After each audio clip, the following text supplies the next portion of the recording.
Thank you for joining us today. My name is Alexandra Bell, and I am the President and CEO of the Bulletin of the Atomic Scientists. It is the determination of the Bulletin's Science and Security Board that humanity has not made sufficient progress on the existential risks that endanger us all. We thus move the clock forward. The Doomsday Clock is a tool for communicating how close we are to destroying the world with technologies of our own making. The risks we face from nuclear weapons, climate change, and disruptive technologies are all growing. Every second counts, and we are running out of time. It is a hard truth, but this is our reality.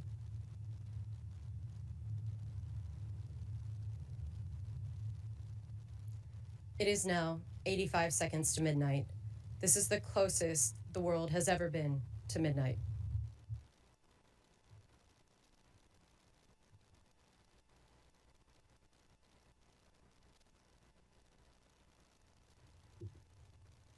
Thank you for being with us today. My name is Daniel Holz, and I serve as chair of the Science and Security Board of the Bulletin of the Atomic Scientists. I am also a professor of physics at the University of Chicago. Chicago was the site of the first controlled nuclear chain reaction and was also where the Bulletin of the Atomic Scientists was founded. The Doomsday Clock is now at 85 seconds to midnight, the closest it has been in the history of the clock. Last year, we warned that the world was perilously close to catastrophe and that countries needed to change course towards international cooperation and action on the most critical existential risks. Unfortunately, the opposite has happened. Rather than heed this warning, major countries became even more aggressive, adversarial, and nationalistic. Conflicts intensified in 2025, with multiple military operations involving nuclear-armed states.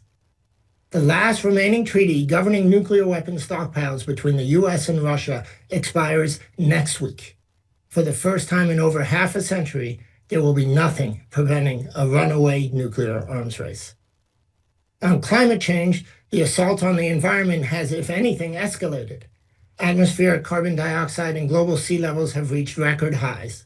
Droughts, fires, floods, and storms continue to intensify and become more erratic, and this will only get worse.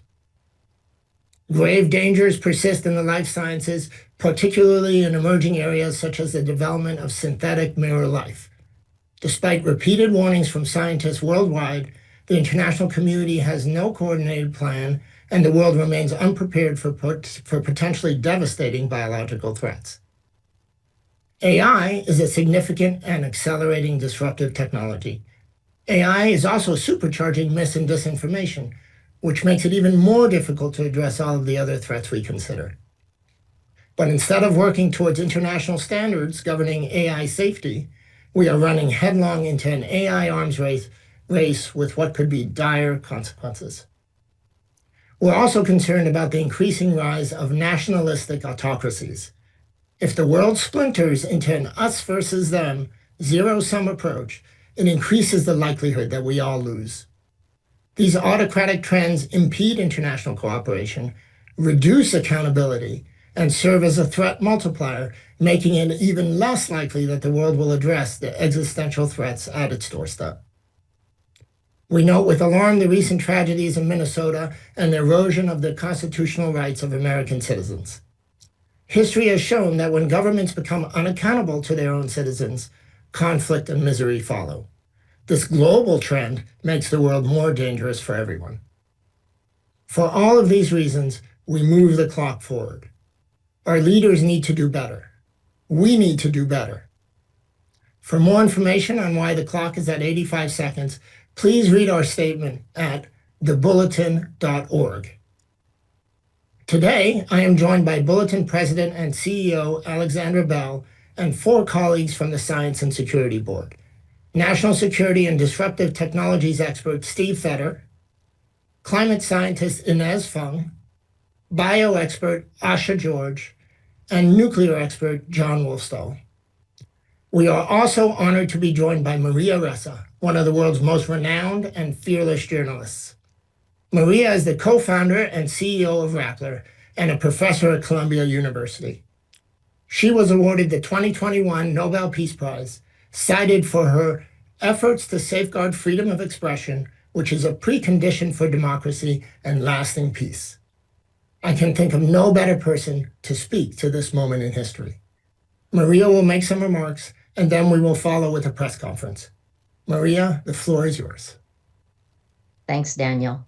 Okay, 85 seconds to midnight. That is the closest we have ever been, and I'm going to say to the end of the world. You've just heard the threats we face: nuclear arsenals growing, climate records shattering, biological risks multiplying, artificial intelligence racing ahead of our ability to govern it. These are new triggers on top of the old problems which have been there, which the Sustainable Development Goals tried to address. All of that, of course, now is a dream, and it's gotten much worse. But I want to talk about something that makes all these threats even harder to address. The crisis beneath all the crisis, which you just saw, which I pointed out at the opening of the 80th UN General Assembly. We are living through an information Armageddon. That's brought about by the technology that rules our lives, from social media to generative AI.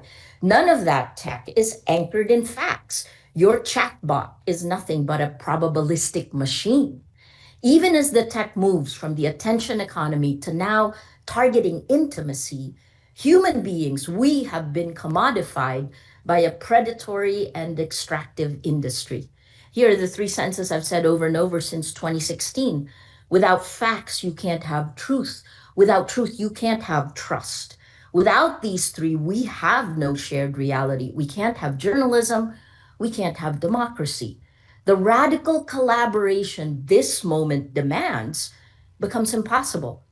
Think of shared facts as the operating system of collective action.